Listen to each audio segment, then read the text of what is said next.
Mes chers frères et sœurs, nous poursuivons avec le chapitre 2 du livre Actes des Apôtres, le chapitre du jour qui fait l'objet de cette étude. En ce grand jour du samedi de l'an de grâce 2019, nous sommes le 25 mai. Nous sommes en direct pour poursuivre cette étude. Après donc les étapes à suivre pour recevoir le Saint-Esprit, retournons au verset 4, Actes chapitre 2, verset 4. Alors, lisons à nouveau ce verset, verset 4. Et ils furent, les 120 hommes environ, comme je vous ai dit, et ils furent tous remplis du Saint-Esprit et se mirent à parler en d'autres langues selon que l'Esprit leur donnait de s'exprimer. Notons, mes frères et sœurs, que les disciples ne parlaient pas en langue selon que leur intelligence personnelle leur donnait de s'exprimer, ou selon qu'ils imitaient les autres qui parlaient. C'est le Saint-Esprit qui leur inspirait les paroles qui sortaient de leur bouche. Aujourd'hui, il y a une très grande confusion entre le vrai parler en langue et les contrefaçons et astuces psychologiques et émotionnelles inventées de plus en plus dans ces pseudo-églises sous l'inspiration des démons. Il y a même des soi-disant églises où on vous apprend à parler en langue avec des exercices de respiration, d'aspiration ou de production de syllabes ou d'onomatopées. Il y a des églises comme ça de plus en plus où on va vous aider. Et dans ces églises, entre guillemets, il y a des chrétiens pieux, sincères, de bonnes personnes apparemment, mais qui vont vous enseigner des méthodes psychologiques pour vous amener à parler en langue. Le Saint-Esprit n'a pas besoin de votre aide. Dieu n'a pas besoin de votre aide. Le Saint-Esprit n'a pas besoin d'astuces psychologiques. Et pour ceux qui ne le savent pas, l'adage « aide-toi et le ciel t'aidera », cet adage « aide-toi et le ciel t'aidera » n'est pas un verset biblique. Il y a une sœur qui disait qu'elle pensait que c'était un verset biblique. Dieu n'a pas besoin de ton aide. Les gens, à force d'attendre de recevoir le parler en langue, il y a des pasteurs qui organisent des cours bibliques, des séminaires, à l'issue duquel vous entrez dans une chambre, vous allez dans un coin, on commence à vous apprendre les techniques pour parler en langue. C'est diabolique. Si vous n'avez pas rempli les conditions qu'on venait d'énumérer, vous ne recevrez jamais la puissance du Saint-Esprit et vous ne parlerez jamais en langue. On a vu comment les chrétiens doivent d'abord se dépouiller de la mauvaise vie passée et déposer cette mauvaise vie passée devant la croix de Christ avant de recevoir le baptême du Saint-Esprit. Toute cette tactique et astuces de contrefaçon du Saint-Esprit que les faux pasteurs inculquent aux gens, vous vendent, pullulent de nos jours. Pourquoi? Parce que les chrétiens ne veulent pas se dépouiller, se débarrasser de leur vie passée. Ils ne veulent pas l'étaler devant la croix de Christ. Ils veulent ce qui est moins cher. Ils ne veulent pas payer le prix de la repentance. Ils ne veulent pas payer le prix de demander à Dieu avec ferveur sans cesse. Ils ne veulent pas payer le prix de porter leur croix, de crucifier leur chair à la croix de Christ. Ils ne veulent pas payer le prix d'attendre le Saint-Esprit patiemment avec louange. Alors, qu'est-ce qu'ils font? Ils cherchent les recettes miracles, les astuces psychologiques à 2 balles, à 2 sous, moins cher que les pasteurs leur vendent, les faux pasteurs en passant, qui ne sont que des contrefaçons diaboliques inspirées par les démons. Ces chrétiens ne veulent pas étaler leur mauvaise vie, se dépouiller leur vie passée, leur mauvaise vie, l'étaler devant la croix de Christ. Mes frères et sœurs, soyez en alerte. Fuyez la contrefaçon du diable et recherchez l'authentique. Et l'enseignement d'aujourd'hui a pour but de rétablir l'authentique.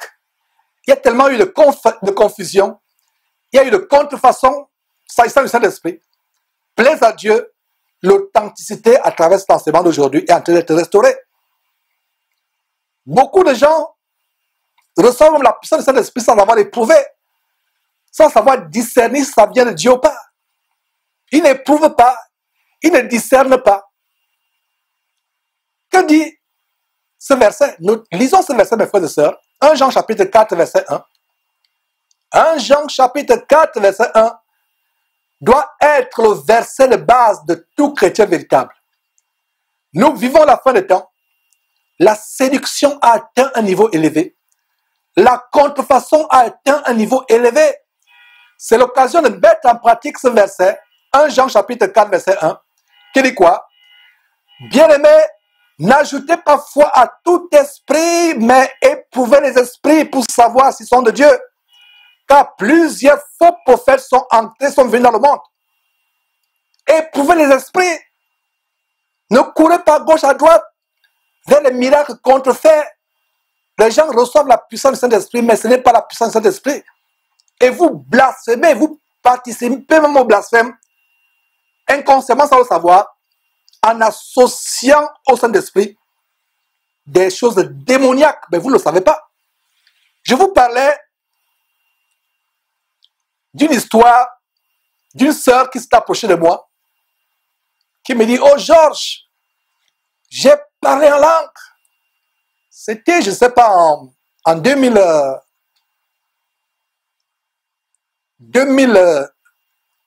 ou 2012, je n'ai pas la date exacte, mais il y a quelques années, 5 ou 6 ou 7 années, je n'ai pas la date exacte, cette sœur s'approche de moi, elle me dit, Georges, je suis dans la joie, je parle en langue.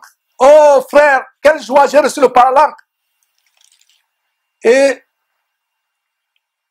le Saint-Esprit a mis du doute dans mon cœur par rapport à ce parler en langue que cette sœur prétendait avoir reçu. Alors, je lui ai dit, sœur, j'aimerais qu'on se rencontre, si tu es disponible, pour qu'on éprouve si ce Saint-Esprit que tu prétends avoir reçu, si ce parler en langue que tu prétends avoir manifesté vient effectivement de Dieu. On a convenu et on était sur Skype. Elle n'habite pas aux États-Unis. Donc, on a convenu un rendez-vous sur Skype. J'ai commencé à éprouver Elle dit, toi, esprit impur, toi qui mens à cette femme qu'elle a reçu le Saint-Esprit, tu n'as pas de place dans sa vie. Je t'ordonne au nom de Jésus-Christ de sortir de sa vie. Et j'ai oublié de vous dire qu'en passant, je lui ai dit, commence à parler en langue. Elle a commencé à parler en langue, mais j'ai discerné la contrefaçon. J'ai discerné quelque chose de courant. Parce que quand on dit parler en langue, c'est une langue. Actuellement, je suis en train de parler en français, c'est une langue. Mais aujourd'hui, nous avons des onomatopées telles que le ce n'est pas le parler en langue. Les mêmes consonnes se répètent et la consonne la plus dominante, c'est baba, baba, baba. Tous, en fait, les chrétiens se communiquent les esprits humains. Qu'est-ce qu'on entend par l'esprit humain? C'est une catégorie d'esprit inférieure dans le domaine de Satan qu'on appelle les esprits familiers. Ils vont de personne à personne. Vous pouvez les prendre de votre faux pasteur. Même dans une assemblée où les personnes ne sont pas vraiment versées dans la foi chrétienne, ils peuvent vous contaminer ces esprits. C'est pour ça que faites attention avec qui vous priez. Si vous n'êtes pas ferme dans la foi, si vous n'êtes pas ferme dans la foi, et vous êtes dans une assemblée, une fausse église, une fausse assemblée chrétienne, vous serez contaminé par ces esprits familiers. Beaucoup de personnes parlent en langue comme leur pasteur entre guillemets.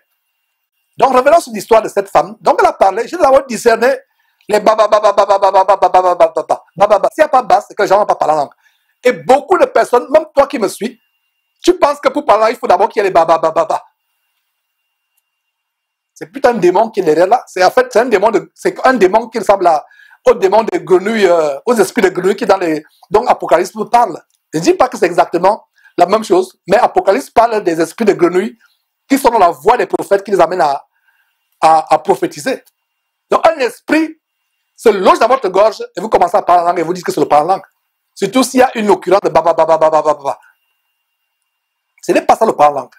Je vous assure que le parler en langue, c'est comme le français que je suis en train de parler. C'est une langue avec des intonations. avec des phrases et des mots diversifiés. Ce n'est pas les mêmes phrases.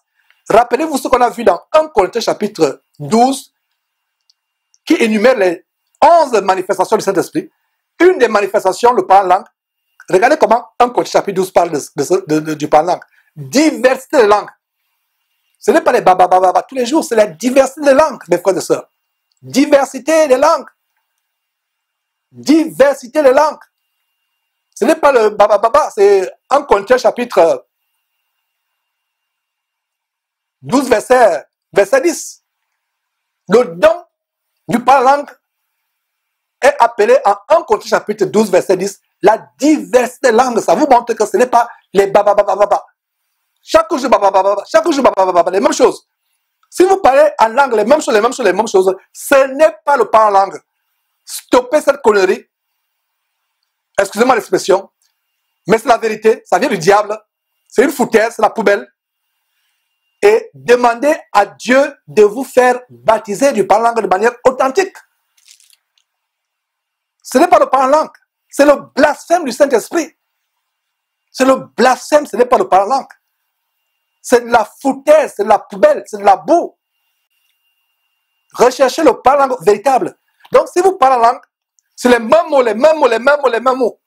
Et dans l'abomination dans laquelle j'étais, pendant 24 ans, je rends grâce à Dieu, ce n'est pas par là où j'ai reçu mon parler en langue. Quand ils se rendent compte que vous parlez les mêmes choses, qu'est-ce qu'ils font? Il y a des séances où on vous aide. Je dis bien séances. Ce n'est que chez les gens qui font la divination qu'il y a des séances. Donc, mes mots ne sont pas utilisés par hasard.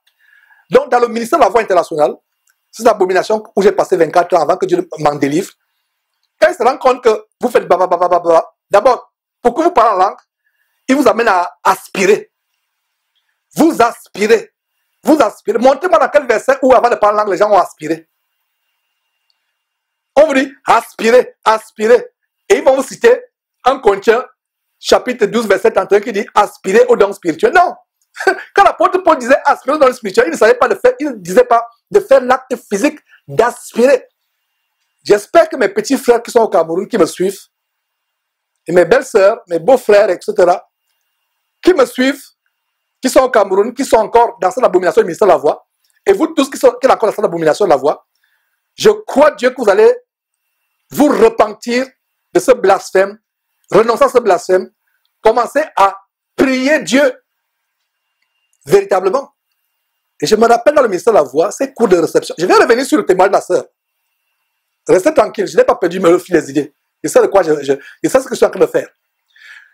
Et dans ces abominations du ministère de la Voix, regardez, il y avait les cours bibliques payants. Vous payez $100 environ, je ne sais pas combien c'est maintenant, pour recevoir un cours. Et dans ce cours, à l'issue de ce cours, on vous dit que vous allez recevoir le Saint-Esprit.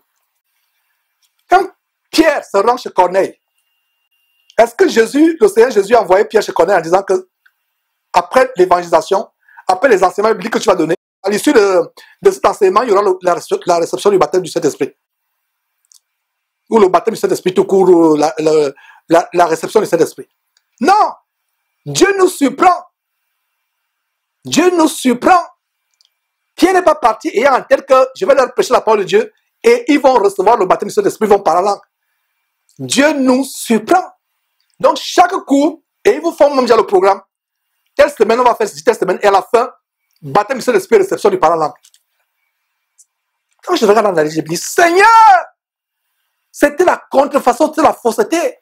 Donc ma prière, c'est que mes parents à la chair, qui sont encore au Cameroun, puissiez-vous comprendre cet enseignement et sortir de là. Je rends grâce à Dieu de ceux qui a certains qui me suivent déjà par le satellite en Afrique à la télévision. Et je crois que cette vidéo, quand il sera posté cet enseignement, s'ils sont en train de suivre même en direct, ils vont se repentir. Repentez-vous comme je me suis repenti. Examinons la parole de Dieu et ayons la mentalité bérienne. Les Juifs de Bérée qui examinaient chaque jour la parole de Dieu pour voir si ce qu'on a enseigné était exact. Ils examinaient chaque jour la parole de Dieu. Chaque jour la parole de Dieu. Chaque jour, on examine. Est-ce que c'est vrai? Est-ce que c'est exact? Est-ce que ce n'est pas mensonge? Est-ce que c'est vraiment correct? Actes chapitre 17, verset 11 dit que ces Juifs de Béret avaient des sentiments plus nobles que ceux des Thessaloniques. Ils avaient même dépassé les Thessaloniciens. Parce que dans l'Antiquité, l'église de Thessalonique était un modèle d'intégrité, de piété, comment ils avaient abandonné les idoles pour se convertir à Jésus-Christ, à Dieu. Ils avaient des sentiments nobles. Vérifiez. Est-ce que vous pensez que Paul et Pierre et autres étaient offusqués quand les Juifs de Béret examinaient les enseignements de Paul et Pierre et autres? Ils prenaient le salut au sérieux. Et c'est maintenant que je me rends compte que toute cette foutaise dans le ministère de la voix, c'était les esprits familiers qu'on vous communiquait. Et à un moment, on vous dit, votre parole langue n'est pas normale, il y a un problème. C'est eux qui jugent votre parole langue. Incroyable. Ils se rendent compte que vous ne faites que répéter les mêmes syllabes. Ils vont vous aider. Il dit A. Répète après moi A. Et tu continues à parler toi-même. B. Pa. Ta. Continue. Ça va couler. D'où cela venait-il? D'où cela vient-il? Je suis sûr qu'il continue à pratiquer ces choses. C'est la contrefaçon diabolique. Ce n'est pas comme ça qu'on reçoit le Saint-Esprit.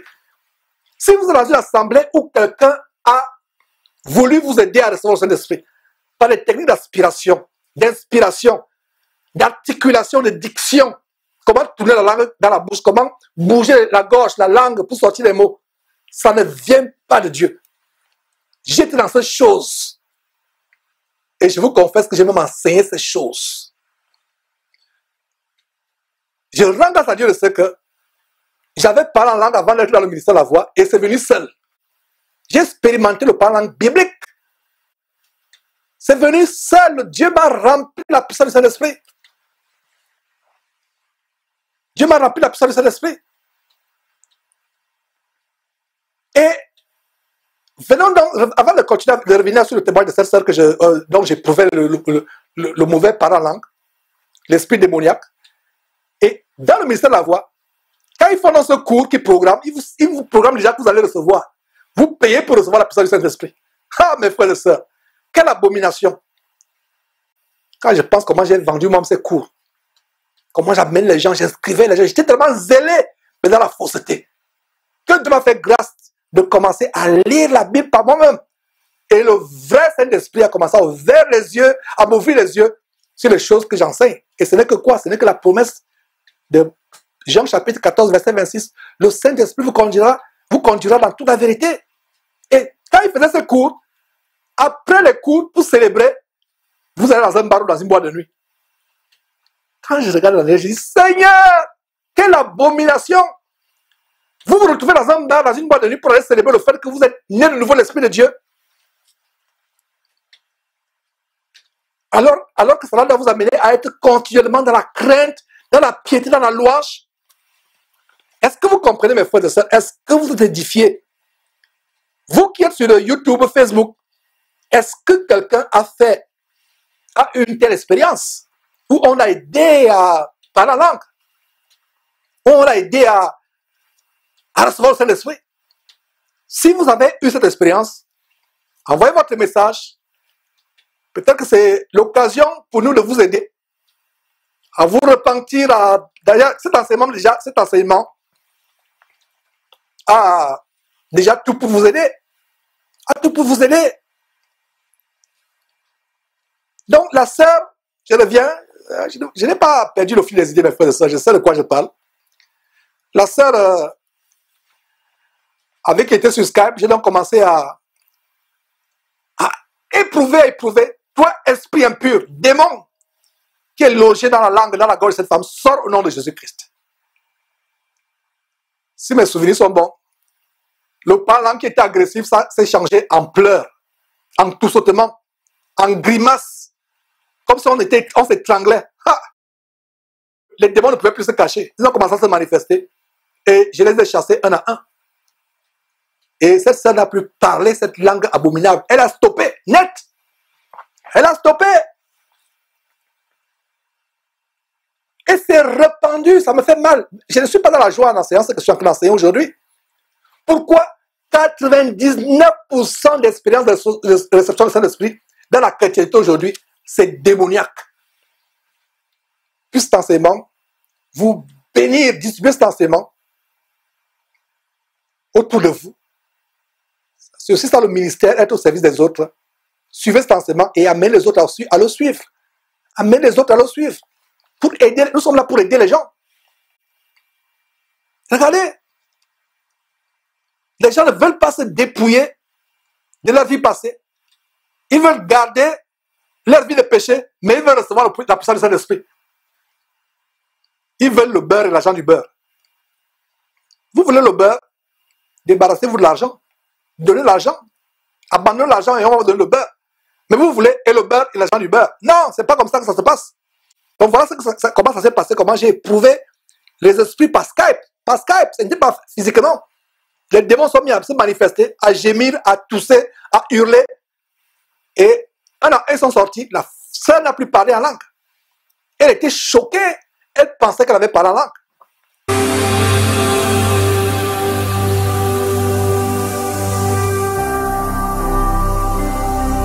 Jésus-Christ TV, vous connaîtrez la vérité et la vérité vous affranchira.